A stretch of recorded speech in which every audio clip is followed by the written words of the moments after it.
premiers jours de l'été, de tous côtés, il déambule dans des accoutrements variés, frisant parfois le ridicule, se déplaçant le plus souvent avec 3 ou 4 compères. On les reconnaît aisément, le caméscope en bandoulière, et suivant tous les mêmes pistes, les touristes.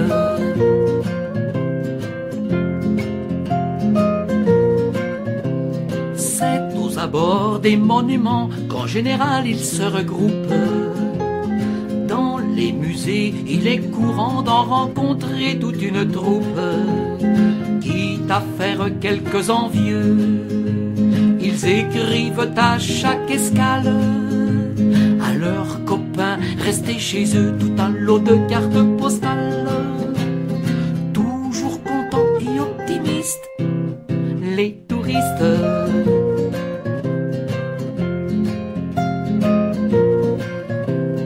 Quand ils s'en vont en excursion, ils entassent dans leur bagage une foule d'objets sans nom en souvenir de leur voyage. À chaque visite guidée, on leur raconte un tas d'histoires. Pour en retenir la moitié, il faut une sacrée mémoire. Faut pas confondre spécialistes et touristes.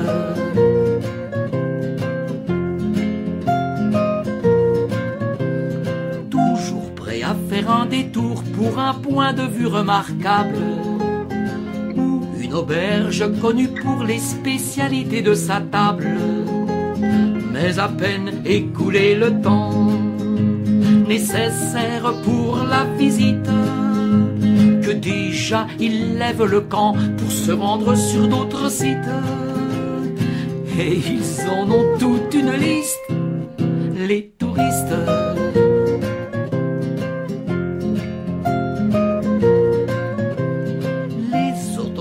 Sont ravis qu'on s'intéresse à leur village.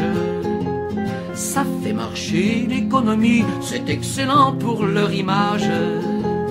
Pourtant certains sont fatigués de supporter cette affluence et rêvent d'un endroit caché pour être à leur tour en vacances, aussi tranquille que Baptiste en touriste, loin des autres touristes.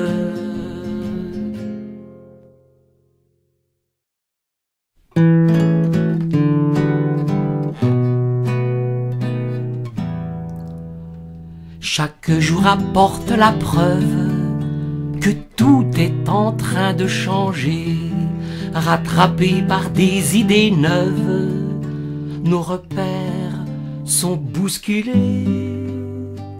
C'est pourquoi il me semble honnête de disserter sur la question: le monde a-t-il perdu la tête? Ou est-ce moi qui deviens con?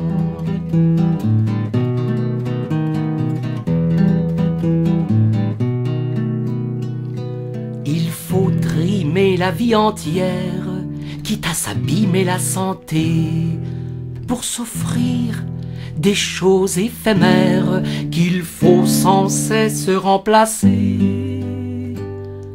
Tout est fait pour qu'on se soumette aux besoins de consommation. Le monde a-t-il perdu la tête? Ou est-ce moi qui deviens con?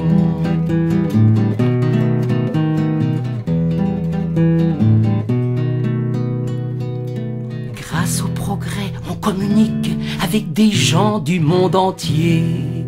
Les connexions semblent magiques, on parle partout d'amitié.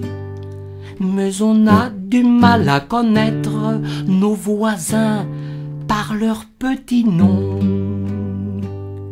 Le monde a-t-il perdu la tête? Ou est-ce moi qui deviens con?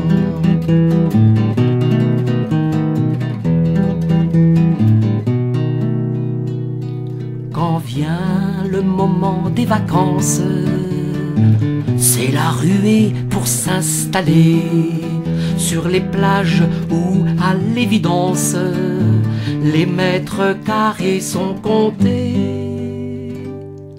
Dans ces conditions, je déserte et choisis d'autres horizons.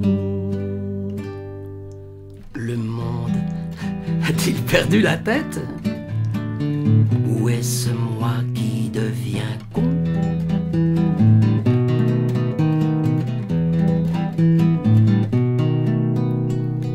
On fait exploser les montagnes, on anéantit les forêts, on urbanise les campagnes, la mer n'est plus ce qu'elle était, on défigure la planète pour de mercantiles raisons. Le monde a-t-il perdu la tête? Ou est-ce moi qui deviens con?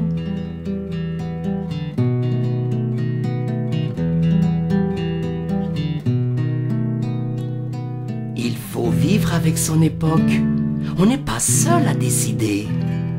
Mais nous côtoyons des loufoques qui n'ont pas fini d'étonner. Je réponds à ceux qui m'objectent de refuser l'innovation. Le monde a-t-il perdu la tête? Ou est-ce moi qui deviens con?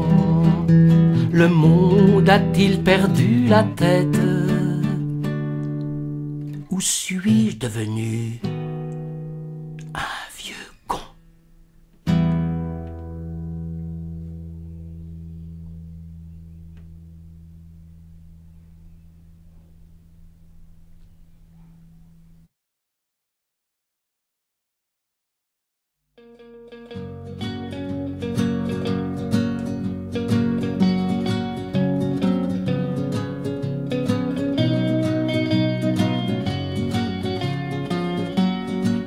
Si d'une planète inconnue un être peut nous observer au moyen d'une longue vue, mettant la Terre à sa portée, depuis quelques années déjà, il a sûrement remarqué que sur Terre poussent ça et là de grands champignons de fumée.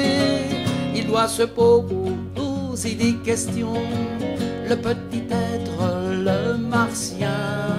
Il doit se poser des questions à propos des humains.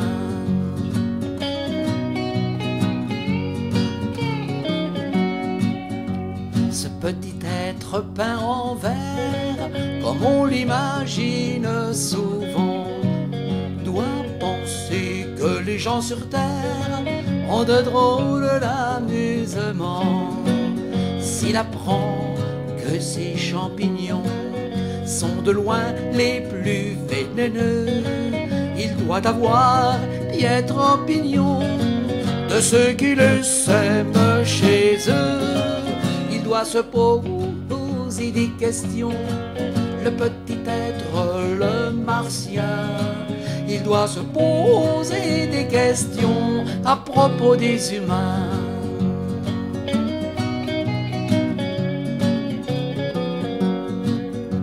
Il doit penser que les terriens sont complètement inconscients pour préparer avec entrain leur propre anéantissement.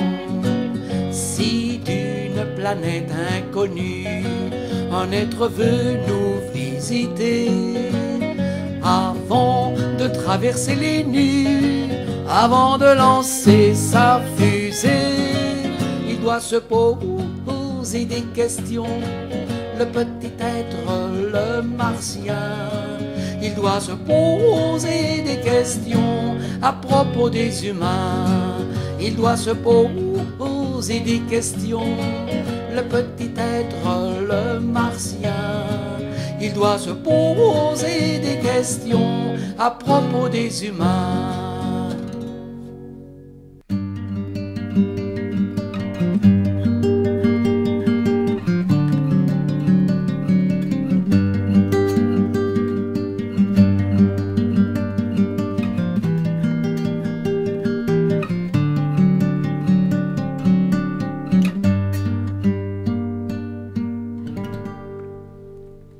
À 20 ans, on a quitté la douce terre natale. On nous a déracinés pour vivre à la capitale. Et personne en ce temps-là n'a bougé pour nous défendre. Aujourd'hui, on s'aperçoit qu'on est parti sans comprendre. Ça nous a pris des années pour trouver un domicile. Nouer d'autres amitiés n'est pas toujours très facile. De temps en temps, il est vrai, on retournait au village, mais bien des choses changeaient, on n'était plus à la page. Les amis du temps passé, nos camarades d'enfance, avaient fait de leur côté leur chemin, leur existence. La plupart avaient déjà des fils en adolescence, qui se demandaient pourquoi on venait là en vacances. Les années ont défilé et à force d'habitude, on finit par accepter l'implacable certitude que nous n'irons jamais plus de façon définitive au pays qu'on avait cru être notre seule rive. On nous a déracinés, reconnaissons l'évidence. Nous sommes des étrangers au pays de notre enfance. Nous n'avons pas de clocher, nous n'avons pas de village. Ceux qui partent sont privés du plus beau des héritages. À 20 ans, on a quitté la douce terre natale. On nous a déracinés pour vivre à la capitale. Et personne en ce temps-là n'a bougé pour nous défendre. Aujourd'hui, on s'aperçoit qu'on est parti sans comprendre.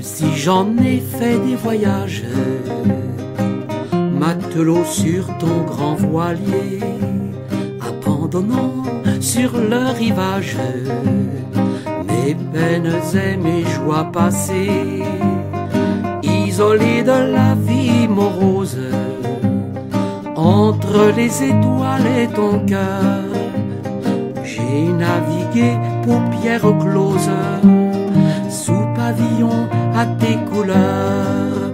J'ai connu mieux que l'Amérique, plus calme que l'Océanie. J'ai vu mieux que les féeriques, portes colorées de l'Asie. J'ai vogué au large des îles, plus riche que Monte Cristo, depuis que matelot docile embarquer sur ton bateau.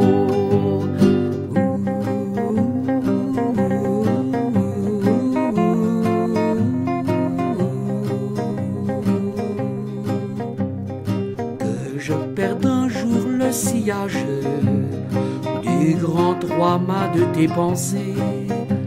L'océan n'est plus qu'un mirage où je cherche à te retrouver. Dieu, si j'en ai fait des voyages, matelot sur ton grand voilier, sans regretter sur le rivage les joies de mes amours passés.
Savoir à quoi il pense, le petit chat qui dort sur le coin du fauteuil. Qui peut savoir à quoi il pense, le petit chat qui dort mais seulement d'un œil. Quand il entend sonner le réveil le matin, quand il voit sursauter ses maîtres un à un, quand il les voit courir à la salle de bain, qu'il les entend parler mais qu'il ne comprend rien, quand il les voit saisir leurs chapeaux, leurs pépins, qu'il les entend passer la porte et puis plus rien. Quand il les voit le soir revenir mal en point, l'adorable chaton doit sûrement penser comme on est bien sur un fauteuil.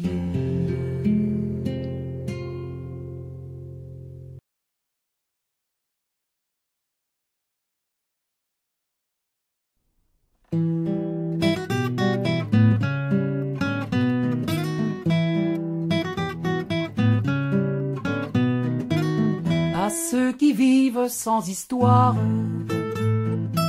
ceux dont on ne parle jamais, les oubliés des jours de gloire, les anonymes, les discrets, à tous ceux dont le voisinage est havre de tranquillité, ceux qui ne font pas de tapage et fuient les excentricités, à tout cela, à vous peut-être un petit salut amical.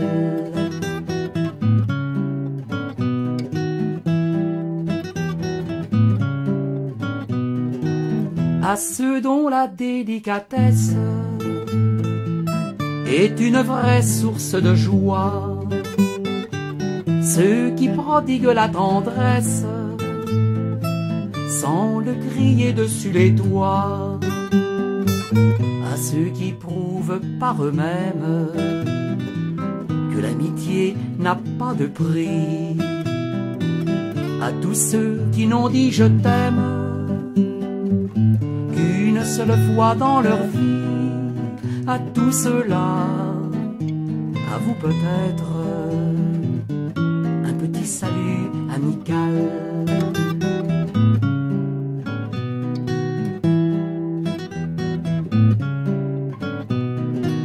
À ceux qui perdent peine se dépense, sans compter une vie durant, et qui trouvent leur récompense dans le sourire d'un enfant. À ceux qui vivent sans histoire, ceux dont on ne parle jamais, les oubliés des jours de gloire, les anonymes, les discrets, à tout cela, à vous peut-être, un petit salut amical, un petit salut amical.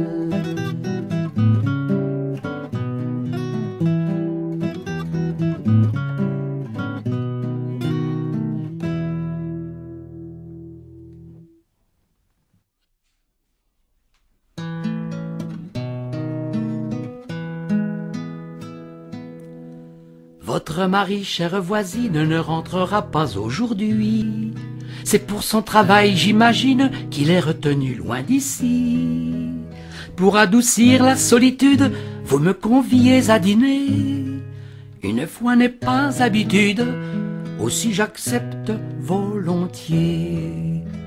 Ces deux couverts et ces chandelles que vous nous avez préparés, et votre robe de dentelle, alla vraiment vous m'honorez. Vous m'aviez dit, pas de problème, nous dînerons sans tralala. Je suis un peu confus quand même, vous avez bien trop fait pour moi. Vous nous servez à double dose le whisky de votre mari. À ce rythme-là, je suppose qu'il n'en restera plus pour lui. Soit dit entre nous, je m'étonne que vous teniez si bien le coup, car l'alcool tout au plus vous donne un peu de rose sur les joues. Nous voici assis côte à côte sur votre canapé chinois. La lune déjà est bien haute et je voudrais rentrer chez moi. Mais qu'avez-vous? Soudain je trouve que vos yeux brillent étrangement. Souhaiteriez-vous que j'entr'ouvre la fenêtre un petit moment? Vous préférez à votre guise aller changer de vêtements, et vous revenez en chemise de nuit, en nylon transparent. Oublions les bonnes manières et le respect que je vous dois. Devant votre tenue légère, je ne puis répondre de moi. Ne puis répondre sur mon âme, de moi, de mon éducation, et je vous lance un cri d'alarme, ultime recommandation. Vous n'êtes plus une gamine, à quoi songez-vous, dites-moi, pour vous exposer aux angines résultant d'un tel chaud et froid?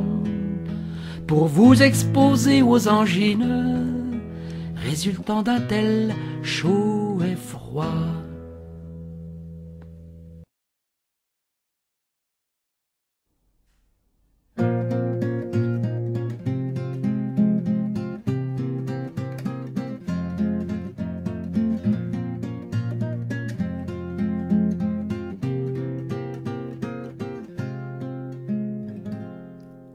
Ça n'est pas un secret, on le voyait souvent cheminer dans les rues, coiffé d'un vieux béret et vêtu constamment du même par-dessus.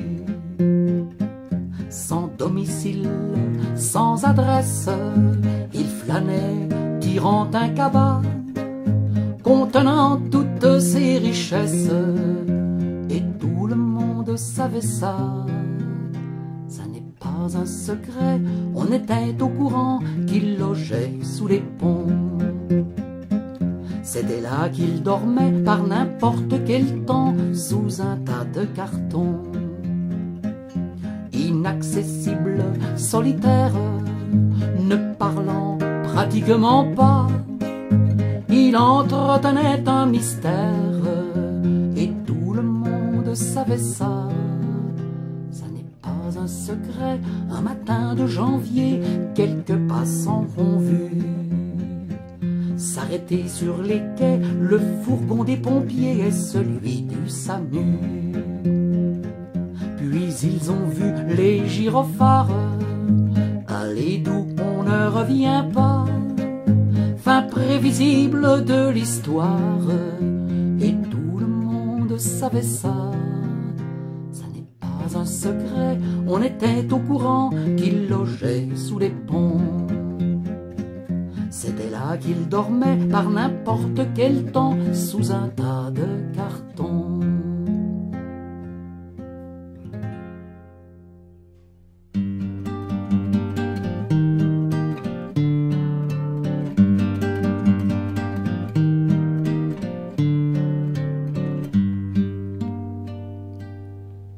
Est-il vraiment nécessaire pour connaître le bonheur de coloniser la terre et d'imposer ses humeurs?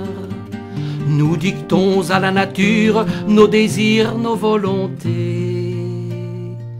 Ce petit manège dure depuis des milliers d'années.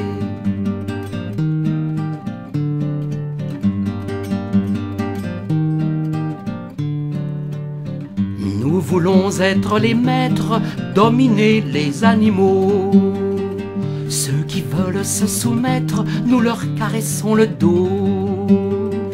Mais nous transformons en cible ceux qui nous montrent les dents.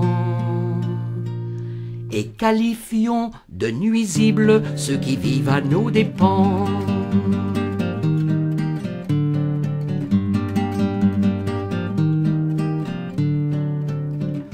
Entre nous et nos semblables, encore plus de cruauté, les plus forts étant capables des pires atrocités, et le faible de naguère, dès que le vent a tourné,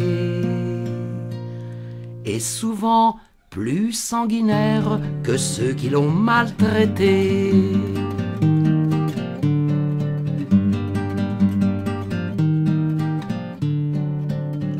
À quoi bon faire des phrases parlant d'un monde meilleur, tant que subsiste à la base notre instinct dominateur? Il faut être à l'évidence humaniste convaincu pour dire avec assurance: tout espoir n'est pas perdu. Tout espoir n'est pas perdu.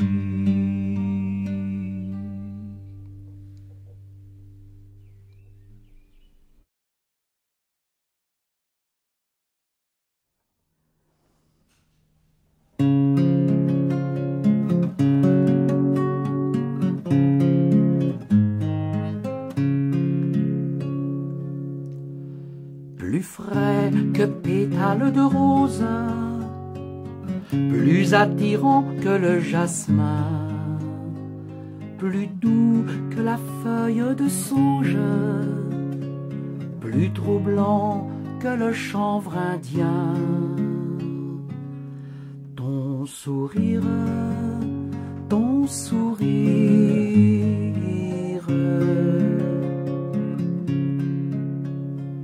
plus réconfortant que le phare qui donne confiance aux marins, plus sécurisant que la barre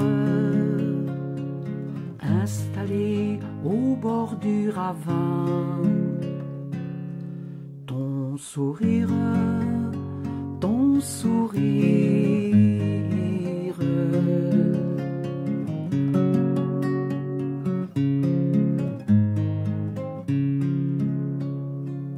plus certain qu'un abri de pierre en face des intempéries, plus fidèle que la lumière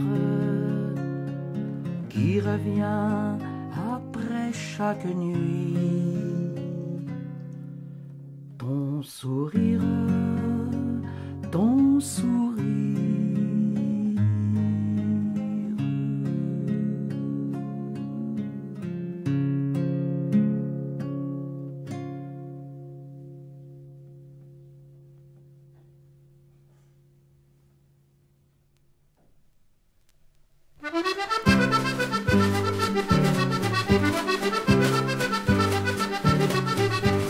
Il s'est éveillé bien plus tôt que lorsqu'il va à son boulot.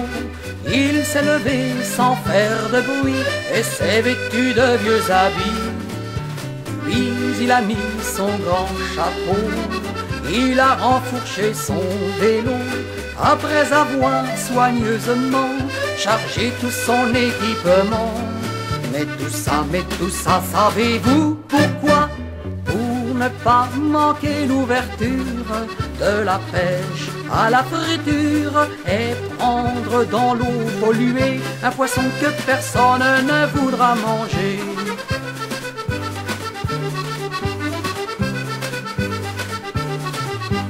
Il veut être en dépit de tout le premier à ce rendez-vous, même si le vent et la pluie sont eux aussi de la partie, car il tient à choisir l'endroit où enfin il installera son campement pour la journée, sans risque d'être dérangé.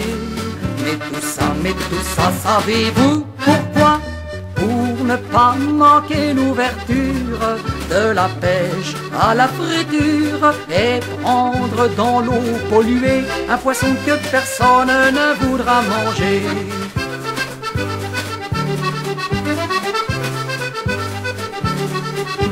Il y en a qui trouvent leur plaisir pendant le week-end à dormir, d'autres qui se lèvent matin pour aller pêcher leur jardin. Mais lui, s'il s'est levé très tôt, ça n'est pas pour les haricots, c'est que sur son calendrier, ce jour était bien souligné. Mais tout ça, savez-vous pourquoi? Pour ne pas manquer l'ouverture de la pêche à la friture et prendre dans l'eau polluée un poisson que personne ne voudra manger. Pour ne pas manquer l'ouverture de la pêche à la friture et prendre dans l'eau polluée un poisson que personne ne voudra manger.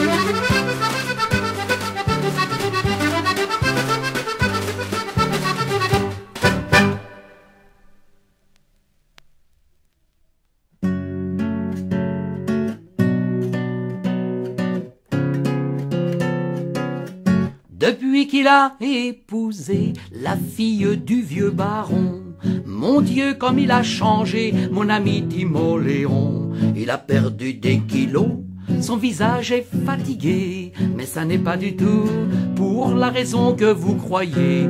C'est que la baronne a peur des spectres des revenants, au bruit le plus anodin, au plus petit craquement. Et le réveille en sursaut son compagnon endormi, et lui murmure en tremblant la complainte que voici. Timoléon, ça remue au fond du placard. Timoléon, sois gentil, lève-toi, va voir. Regarde bien ici, regarde bien par là. Timoléon, sois gentil, grimpe sur le toit. Il me semble y entendre comme un bruit de pas. Alors en Marizélie, notre ami Timoléon allume le chandelier et s'arme d'un long bâton. Puis de la cave au perron et du perron au grenier, il visite le château avant de se recoucher. Mais à peine a-t-il repris sa place sous l'édredon qu'il lui faut abandonner l'agréable position, car son épouse en sanglots, en se jetant dans ses bras, lui répète la complainte que vous connaissez déjà.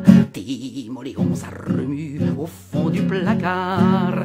Timoléon, sois gentil, lève-toi, va voir. Regarde bien ici, regarde bien par là. Timoléon, sois gentil, grimpe sur le toit. Il me semble y entendre comme un bruit de pas. Même quand on est baron, qu'on a un château à soi, j'imagine que l'on a des joies simples quelquefois. Connaissant Timoléon, et ses viriles ardeurs. Je suis certain qu'en amour, il est bien à la hauteur. Pourtant, je me suis souvent, oui, bien souvent demandé pourquoi le château n'avait pas encore un héritier. C'est peut-être simplement qu'aux moments les plus troublants, notre baronne interrompt son mari en lui disant: Timoléon, ça remue au fond du placard. Timoléon, sois gentil, lève-toi, va voir. Regarde bien ici, regarde bien par là. Timoléon, sois gentil, grimpe sur le toit. Il me semble y entendre comme un bruit de pas.